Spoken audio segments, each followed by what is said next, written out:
So, hello guys, what's up? It's me again, Alicia nyo, at nagbabalik ulit para sa ating panibagong video. So, mga minamahal, yung kamukha, ka-look alike ni Vice President Sara Duterte na si Inday Tasha ay nagsagawa ng survey. Face-to-face question yan ha. Yung kamukha mismo ni Vice President Sara Duterte kung payag daw ba yung mga tao na ma-impeach siya dito nga po sa ating gobyerno. At panoodin natin. Tingnan nyo, panoodin natin mga minamahal kung ano yung naging respond ng mga tao. Sa video na to, 3 minutes to. Nakaka-enjoy naman panoorin. Gusto ko lang i-share sa inyo mga minamahal. Naman po, nandito naman tayo ngayon sa Intramuros para magtanong ng mga estudyante kung deserve ko ba na ma-impeach at bakit. Hello po, deserve ko ba bang ma-impeach? Bakit? Medyo. Ikaw yung po. Parang deserve na. Parang deserve ko. Bakit po? Hindi mo naman nagagampanan yung role. The roles mo. Sana po kayo Panahon na para magpahinga ka. Panahon na para mapahinga ako. Hindi naman ako napapagod. Napapagod naman ako Hindi ka kasi napapagod kasi wala ka naman ginagawa. Incompetent mo, gano'n. Wala kang ginagawa para sa Pilipinas. Oo. Puro ka confidential funds. Grabe kayo sa akin. Pero deserve ko ma-impeach o hindi? Deserve. Deserve. Ikaw, medyo ba? Deserve mo yun.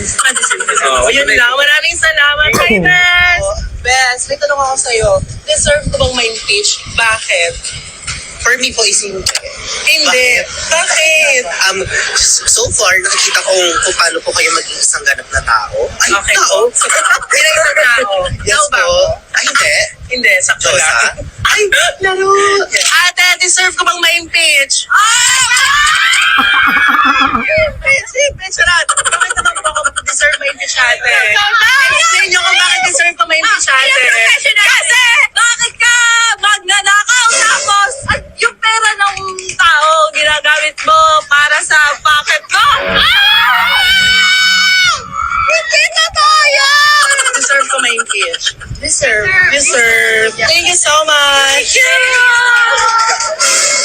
At kaya nandito nga tayo sa Intramuros para magtanong pa ng iba pang nating Mami Otlum! Oh my gosh! Oh no!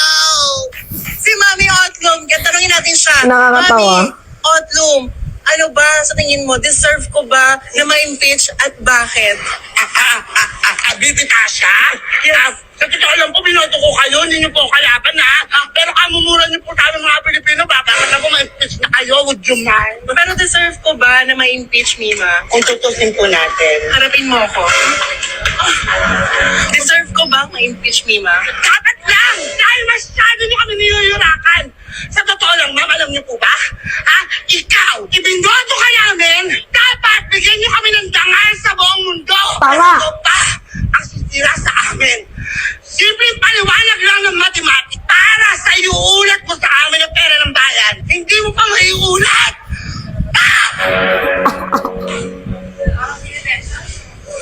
Deserve ko nga. Bes, may tanong ako sa inyo. Deserve ko po bang ma-impeach?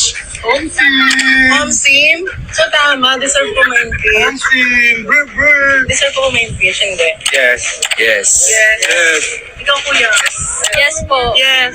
Yes po. Yes. Ate, baka deserve ko ma-impeach? Saan mo kasi dinala yung confidential funds? Yung confidential fund, ikaw naman, Bes. O, saan mo din po ba dinala yung confidential? Confidential fund din, ikaw, Bes. Confidential fund. Confidential. Baka dinala yung confidential fund. Confidential nga, di ba? Ulit-ulit yung mga ganyang tanong. Kuya, deserve ko bang ma-impeach? Oh, deserve. Bakit po deserve, kuya? Kasi hindi ko rin alam. Hindi nyo rin alam. Basta deserve ko, kuya. Sa'yo nyo po, deserve ko din. Deserve yan. Thank you po sa inyo ha, for the love and support. Taga-tapo ako. Ay, totoo. Pero kung gusto mo ko ma-impeach. Taga Davao. Huwag naman, best. Taga-Davao ko eh. Dapat supporta ka sa akin. Impeach pa din. Para maging mayor na lang ako. sa inyo. Yeah, maraming salamat kuya. Pogi nyo naman. Hello po. Alright, mga minamahal. Pero kahit nakakatawa, yung video na yan, it tells a lot. Imagine nyo mga kabataan, pansinin ninyo, mostly, mga kabataan is hindi na po bulag. Kaya nga sabi ko sa inyo, kaya ayaw ma-improve ni Vice President Sara Duterte nung siya ay DepEd Secretary ng Department of Education, hindi niya ini-improve yung quality ng edukasyon kasi ayaw niyang maging matalino yung mga voters. Kasi once na maging matalino yung mga voters, tingnan nyo, diba? Mga kabataan mismo umuusig at bumaboses. Siguro yung mga nasa dark age, yung madaling mapaniwala, na upang ina mo yung mga ano na salita, I think mapapaniwala pa ng mga Duterte. Pero yung mga kabataan ngayon, malabo na. Sobrang labo na pong maloko. Oo. Ang mga Pilipino, lalo yung mga kabataan kasi tumatalino na. So, yung video na yan, nakakatuwa siya, pero makikita ninyo yung sense of meaning doon. Ano yung sense of meaning doon? Na yung mga Pilipino, gising na. Especially yung mga kabataan. Kaya nga sabi nila, ang kabataan ay pag-asa ng bayan. Which is, it tells a lot dyan sa video na yan. Kasi yung mga kabataan nagsasalita. Diba? Na dapat itong si Vice President Sara Duterte ay ma-impeach. Diba? Deserve naman ni VP talaga. At yung tinutukoy nila doon is yung confidential funds. Alam niyo yung sinabi ni Otlum, na binoto kita, pero dapat ikaw yung nagbibigay ng dangal sa aming bayan. Napakalawak ng ibig sabihin nun. Kasi binoto ka ng mamamayang Pilipino, ba't mo kami pinapahiya? Ba't mo kami pinapahirapan? Ba't mo kami ninanakawan? Ba't di mo kami bigyan ng respeto at dangal? Diba? Nagigets ninyo? Actually, kahit pabiro lang yung mga nandun sa video na yun, may yung meaning, nandoon eh. Na matuto ka naman sanang mahiya, VP Sara. Matuto ka naman kahit paano manindigan, VP. Diba matuto ka naman kahit paano sa salitang kahihiyan, ibalik mo yung ninakaw mo sa kaban ng bayan. Kasi mostly ang sinasabi nila, simpleng mathematics lang. Ang kailangan naming sagot para malinawan kami kung saan mo dinala yung pera ng taong bayan, ba't di mo maibigay?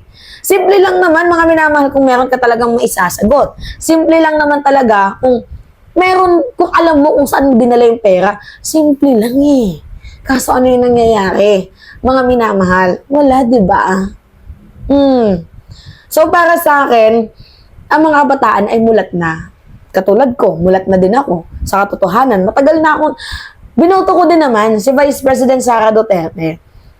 Kasi hindi niya tayo binigyan ng dangal eh. Puro pagnanakaw. Tingnan niyo yung bunga ng kanyang ama, yung pagnanakaw ng kanyang ama, nagbunga doon sa Isabela, 'di ba? Yung Salamat FPRRD daw, yung tulay, tingnan niyo nagbunga. 'Di ba? Napaggastos tayo ng malaki, tapos binawasan para makatipid. Ngayon, another budget na naman.